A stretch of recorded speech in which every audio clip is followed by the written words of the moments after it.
15 Unique Bible Facts About Talking to the Dead. 15 Unique Bible Facts About Talking to the Dead with Verse and Description. Elijah summoned the dead from the grave by calling their names in 1 Kings 17:17-24. In this story, Elijah was able to bring a widow's son back to life by speaking to the dead and using his power to call them back to life. Samuel was summoned from the dead by the witch of Endor in 1 Samuel 28:7-20. In this story, Saul consults the witch of Endor to speak with Samuel, and he was able to communicate with him from the other side. In Luke 16:19-31, Jesus tells the parable of the rich man and Lazarus to illustrate the importance of repentance and faith. In this parable, the rich man is able to speak with Abraham and Lazarus from the dead. In Isaiah 8:19-20, God warns against seeking advice from the dead.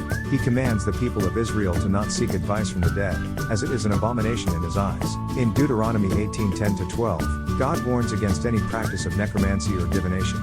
He specifically mentions consulting the dead as an abomination and something that should never be done. In Matthew 27:50-53, Jesus dies on the cross and is later resurrected from the dead.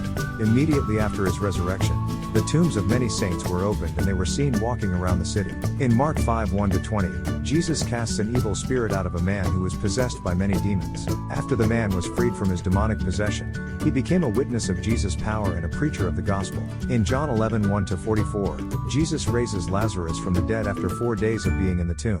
This miracle was a witness to the power of God and showed that Jesus had authority even over death. In 2 Kings 13:20-21, Elisha brings a dead man back to life by asking God to restore the man's spirit back to him. This miracle showed the power of the Lord and the authority that he had over life and death. In Ezekiel 37:1-14, God brings a valley of dry bones back to life. This miracle was a sign of God's promise to bring the people of Israel back from exile and restore them to their former